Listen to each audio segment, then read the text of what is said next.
Prieš 7 metus įkūrusi įmonę AliPro, architektė Alina Kanapėnienė sako, kad jos tikslas maksimaliai padėti savo klientams įgyvendinti svajonių namų viziją. Nuo pagalbos renkantis sklypą, projekto ruošimą iki leidimo bei statybų įgyvendinimo.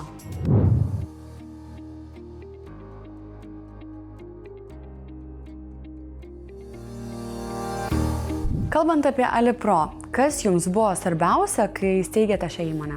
Pirmiausia, turbūt kaip ir kiekvienam sėkmingam vadovui buvo svarbu, kad mano darbuotojų vertybės sutaptų su įmonės vertybėmis. Geras mikroklimatas darbe, tikslų siekimas ir be abejo pagarba klientui. Antra, aš pastebėjau, kad dauguma architektų įmonių nenori arba vengia arba nenoriai teikia papildomas paslaugas, tokias kaip tam tikrų dokumentų užsakymas, papildomų projektų dalių ruošimas ir numeta tą darbą užsakovui. Tačiau be abejo, kad užsakovui pačiam yra sudėtinga tuo pasirūpinti, ypač jei žmogus pirmą kartą susiduria su projektavimo procesu.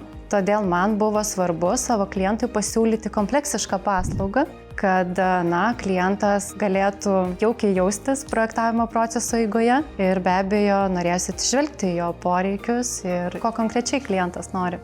Minėjote, jog jūs pasirūpinote, galima sakyti, absoliučiai viskuo, kas yra reikalinga jūsų klientui norint įrenginėti namus. Kodėl būtent taip išplėtėte savo paslaugą?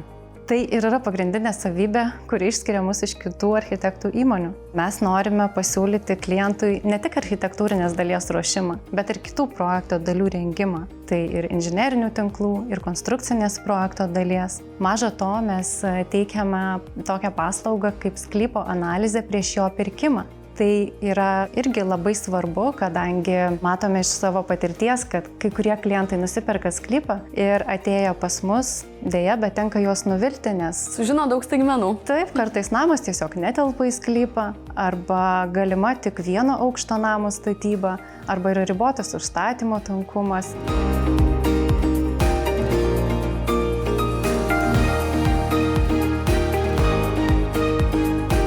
Ką turėtų žinoti žmogus prieš projektuojant savo svajonių namus? Pirmiausia, reikėtų turbūt įvertinti, ko pats žmogus nori. Kokio namo nori, ar 2 aukštų, ar 1, ar jis bus su garažu, ar su stoginė, ar bus atskirai stovinčių pastatų, pavyzdžiui, pirtis arba garažas. Ir jau žinodami savo poreikį, mes galėtume svarstyti, kokią sklypą mums reikia, kokio dydžio, kokio užstatymo tankumo. Ir būtinai reikia įvertinti sklypo naudojimo režimą, nes dažnas galvoja, nupirkau sklypą, jis yra mano, ir jame darysiu, ką noriu. Ką noriu, tą statau. Bet iš tikrųjų taip nėra. Ir labai svarbu įvertinti sklypui nustatytus rodiklius, tą būtent mes ir darome ir padedam žmogui juos įvertinti, atsižvelgiant į žmogaus poreikį, į gyvenimo būdą, į šeimos dydį ar į planuojamo šeimos dydį. Tai yra mūsų pagrindinis darbas. Tie, kas su tuo nėra susidūrę, turbūt daro daug klaidų. Tai kokias dažniausiai klaidas daro žmonės? Dažniausiai pasitaikanti klaida arba žmogaus galbūt manymas ir bandymas ieškoti pagal kainą. Kuo pigiau, kad architektas pasiūlytų kuo pigesnę kainą. Bet iš tikrųjų visi žinome, kad pigiai ir gerai nebūna.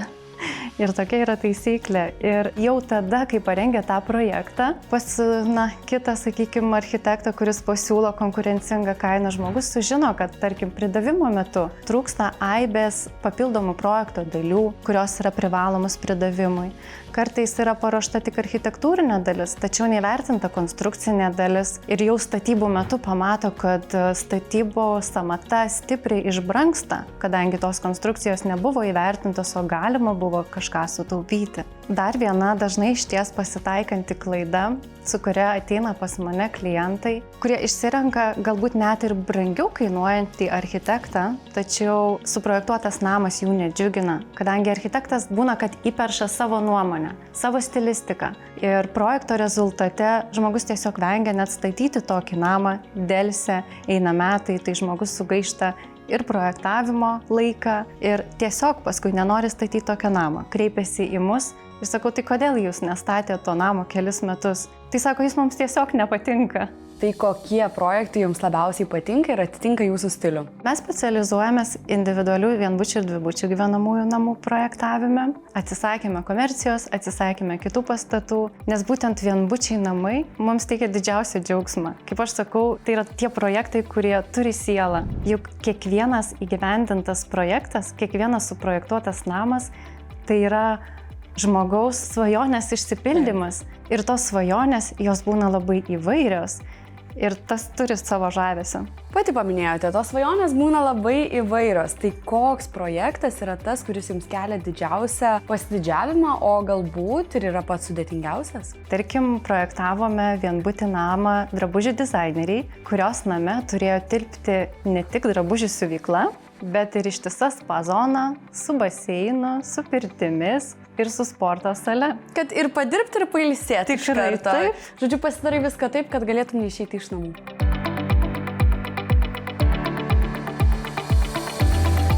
Turėti svajonių namus, neabejoju, kad yra ne vieno mūsų žiūrovo svajonė. Tai sakykite, koks yra svarbiausias patarimas tokiems žmonėms? Svarbiausias patarimas renkantis architektą būtų rinktis ne tik pagal kainą, bet ir pagal to architekto supratimą apie būtent jūsų poreikius. O taip pat patarčiau nepagailėti laiko ir susitikti su architektu, pabendrauti, pajausti pagaliau, ar jūs energetiškai sutampat su tuo architektu, ar jums bus lengva ir miela dirbti. Ar tai yra tikrai žmonės, kurių suprojektuotose namuose norėsi gyventi?